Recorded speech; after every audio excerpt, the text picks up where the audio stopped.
Hello guys, welcome and welcome back to my channel. आज हम करेंगे कॉन्फ्लिक्ट एंड पीस बिल्डिंग का lesson number 7 है विवाद के स्तर, स्थानीय एवं उपराष्ट्रीय।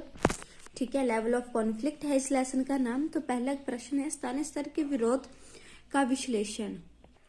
तो जी यहाँ पर बड़ी अच्छी तरह से बताया गया है आपको कि विवादों से क्या है अभिप्राय है। फर्स्ट क्वेश्चन ये बताया गया है कि अंतर्राष्ट्रीय राजनीति में विवाद की प्रक्रिया एक लोकप्रिय विषय रहा है। ठीक है, अंतर्राष्ट्रीय राजनीति में विवाद सदैव विद्यमान रहा है। विवाद ही अंतर्राष्ट्रीय राजनीति का कारक रहा है। विश्व समुदाय के सदस्य राष्ट्र राज्य सदैव अलग अलग हितों और उद्देश्यों की प्राप्ति करना चाहते हैं। विश्व समुदाय के सदस्य राष्ट्र राज्य सदैव अलग अलग हितों और उद्देश्यों की प्राप्ति करना चाहते हैं। वे इनमें विद्यमान विभिन्नताओं, विरोधों तथा अंतर के प्रति चेतना रखते हैं। ठीक है, तो नेक्स्ट है, इसमें हम लिख सकते हैं कि विरोध उस समय स्वाभाविक रूप से उत्पन्न होता है जब दो या दो से अधिक राष्ट्र किसी एक वस्तु को प्राप्त करना चाहते हैं या एक ही उद्देश्य को प्राप्ति करना चाहते हैं, तो विवाद जो है वो स्वाभाविक रूप से उत्पन्न होता ही होता है। ठीक है, यहाँ पर स्थानीय उपराष्ट्रीय विवाद बताया गया है। 8वें लेसन में आपको बताया जाएगा अंतर्राष्ट्रीय विवाद। तो स्थानीय विवाद से आपका अभिप्राय होगा जो दो राष्ट्र में, इसके भारत के जो दो राष्ट्र हैं उनमें जो उत्पन्न विवाद होगा उसको स्थानीय विवाद कहा जाएगा। नेक्स्ट है, स्थानीय संघर्ष का वर्णन करो। स्थानीय संघर्ष नागरिकों की रक्षा के लिए अनिवार्य चुनौती है, तो अंतर्राष्ट्रीय व्यवस्था से जुड़ी हुई है। स्थानीय स्तर के संघर्ष से जुड़ी बड़ी हिंसा के थमने के बाद भी स्थानीय स्तर पर ही टकराव हो जाता है। स्थानीय स्तर स्थानीय राजनीतिक प्रक्रिया को सुचारू ढंग से चलाने की मशीनरी है। स्थानीय विकास या संगठन का समर्थन प्राप्त करने के लिए उपकरण बना है। राजनीतिक विचारकों ने सरकार की आवश्यकता को अनुभव किया। वे मानते हैं कि कम से कम प्रभुसत्ता संपन्न राष्ट्रों को एक ऐसे संगठन को शामिल किया जाता है जो कुछ सीमा तक सरकार द्वारा चलाया जा रहा है राज्य होता है। सरकार द्वारा निर्मित नियम एवं नीतियां स्वाभाविक युद्ध को रोकने की एक जैसी है जो राष्ट्रों में बनाए रखती हैं। तो जो पीछे कुछ बेकार सा दिया गया है, आप सीधा ये लिखेंगे कि स्थानीय स्तर क्या होता है, जो स्थानीय संघर्ष क्या होता है। स्थानीय संघर्ष नागरिकों की रक्षा के लिए अनिवार्य चुनौती है जो अंतर्राष्ट्रीय व्यवस्था से जुड़ी हुई है। स्थानीय स्तर के संघर्ष से जुड़ी बड़ी हिंसा के थमने के बाद भी स्थानीय स्तर पर टकराव हो जाता है। ठीक है, विवाद राष्ट्रीय स्तर पर आधार। तो इसका सबसे पहला जो वो दिया गया है, पॉइंट दिया गया है, वो है राष्ट्रवाद। राष्ट्र राज्य की धारणा के साथ ही राष्ट्रवाद की भावना का उदय हुआ है जिससे राष्ट्र राज्य की सुदृढ़ता मिली। राष्ट्रवाद की भावना ने धीरे धीरे मानव की व्यक्तित्व पहचान को राज्य के द्वारा घेरना शुरू किया। राजनीतिक समाजीकरण ने नागरिकों को यह शिक्षा दी कि वे जन्म के आधार पर राज्य के नागरिक है, आज्ञा का पालन करता है और उसकी सुरक्षा करना उसका कर्तव्य है।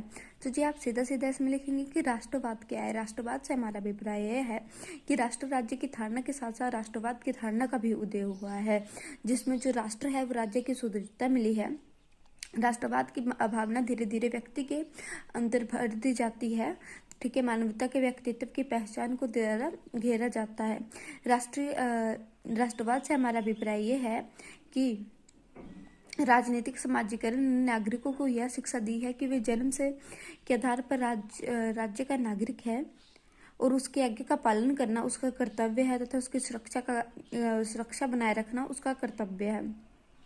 राष्ट्र अपने कानूनों का पालन करने में कानूनों के बदले में अपने नागरिकों को असंख्य सुविधाएं प्रदान करता है। राज्य के प्रति व्यक्ति के विशेष विश्वास और प्रेम के परिणाम स्वरूप अगर एक और राष्ट्रवाद की भावना बलवती हुई तो दूसरी ओर अनेक संघर्ष पैदा हुए।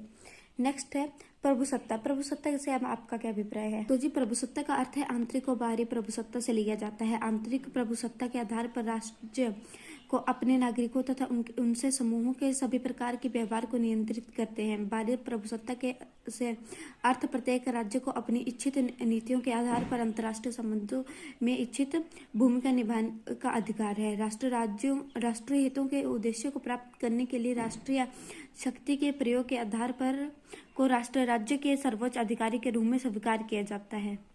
नेक्स्ट है कानून समानता व भूसत्तात्मक समानता।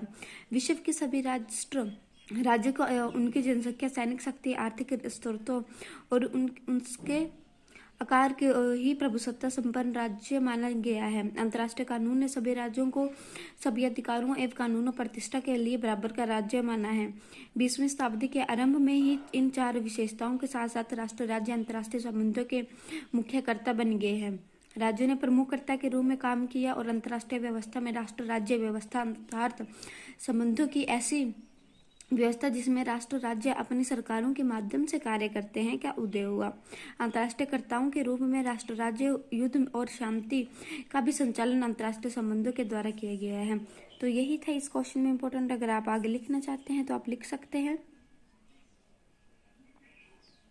नेक्स्ट क्वेश्चन हम नेक्स्ट वीडियो में करेंगे राष्ट्र राज्य के विवाद के कारण, और इसी क्वेश्चन के साथ ये लेसन भी खत्म हो जाएगा नेक्स्ट वीडियो में। अगर आपको वीडियो पसंद आई हो तो वीडियो को लाइक कीजिएगा, चैनल को सब्सक्राइब कीजिएगा, अपने फ्रेंड के साथ वीडियो को शेयर करना ना भूले। Thank you for watching. और आपके सपोर्ट के लिए भी मैं आपके बहुत बहुत थैंक यू करना चाहूँगी। अगर आपको कोई क्वेश्चन समझ ना आया हो तो प्लीज़ कमेंट सेक्शन में बता दीजिएगा, मैं उसको फिर से आपको एक बार रिवाइज करना चाहूँगी। और आप किसी और बुक के भी कोई नोट्स बनवाना चाहते हैं, किसी और बुक का भी सिलेबस कवर करना चाहते हैं तो भी कमेंट करके मेरे को बता दीजिएगा। And again thank you.